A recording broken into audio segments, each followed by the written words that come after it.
So, honestly, when I think anyone takes up a cause like this, what I really honestly believe to be my, or what I try to do, or what I believe that is my responsibility to do, is to garner and to gather the awareness. Right. So, for example, someone like Safina, who probably to most of you in this room, although we probably are quite known to each other, I probably recognize almost all of you in this room, you probably don't know who Safina is. This is her child, this is her baby, this is something she's worked passionately on since 2005.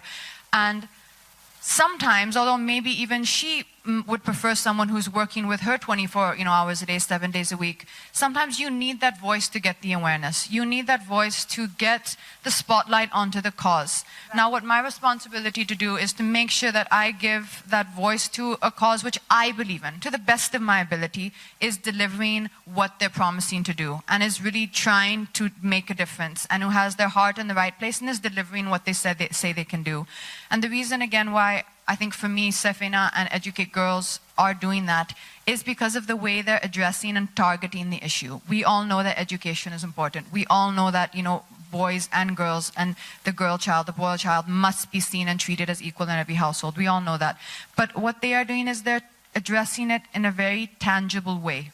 They're starting by changing the mindsets of the village, one village at a time, one community at a time. It may not be in the numbers of hundreds of millions, but I know that's what her target is. I know she wants to grow Team Balika, and she wants that number of 11,001 of today. She wants that number to become 300,000 in a year or two. She wants that every community has this group of youth that have a voice, who are speaking to the elders, who are speaking to the leaders in that village, saying that we must send every child to school. We must send every female child to school. And to have that, if she believes and if I believe that, me being part of Team Balika is also a bit of an encouragement to them, to the team itself in some way, and is also saying that, this is important.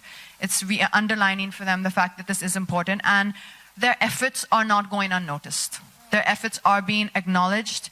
It is the work they're trying to do is making a difference, and that's in my own small way. If I can achieve that, then I'm very happy. Tell me this, Katrina, that what is the impact of education to girls in rural India? What's that impact going to be?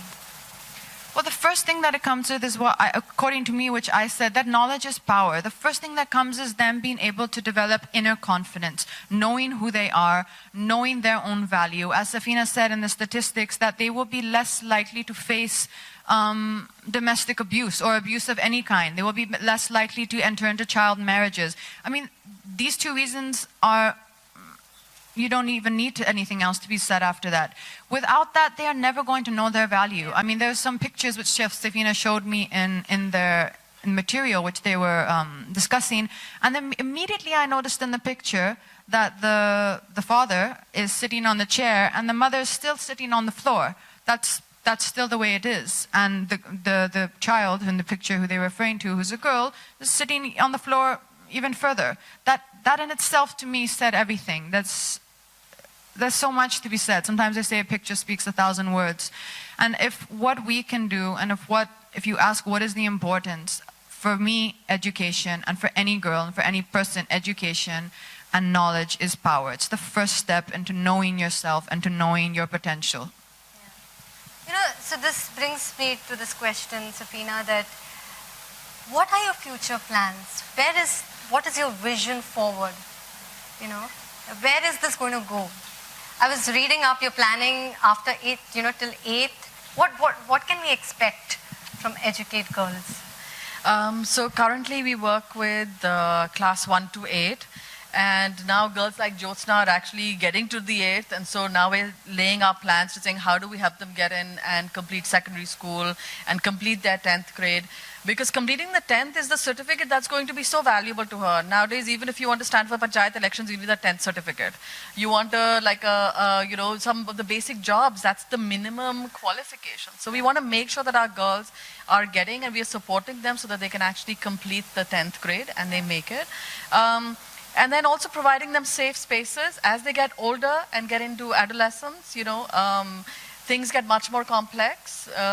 Walking to school can become difficult because, koi raaste mein chhed deta hai and stuff. So making sure that they are safe, that they have safe spaces, not just that they, working on their own confidence, as Katrina said, because that's really important, but also working on an enabling environment in the village. So we're looking at creating councils at the village level that can support adolescent girls. Because there's so much more pressure on them to get married, and there's so much more pressure on them from society, that really creating a support structure so that Jyotsna doesn't have to end at 8th grade, that she can go well beyond. Thank you so much. And Katrina, tell me this. We all look up to you. Men, women, everyone, you're an inspiration. What are your 3 mantras? All the women out there, all the girls out there who look up to you, what are your 3 mantras to be successful? Well, I mean that there's so many ways of seeing it, but to keep it short and simple, I would say belief, confidence, and perseverance. Belief, confidence and perseverance. Okay. And Safina, your last thoughts. My last thought is I'm really happy that Katrina is on board, because I know that the 11,000 Team Balika volunteers on the ground today are going to feel so energized. Absolutely. And I know that this will motivate many more young people to join the cause, so that we can really make sure that every single girl is going to school. Thank you so much, Safina. Thank you so much, Katrina. I'd just like to say, ladies and gentlemen, that we women are nurturers, we are nation builders, and it's so important to educate nation builders, because they are going to transform the nation, and indirectly, we all are going to transform the world. So educate women and transform the world. And on that note, we'll open the house for questions only pertaining to this event. So make sure that you ask questions in regards to this event. So could we have the mic passed around?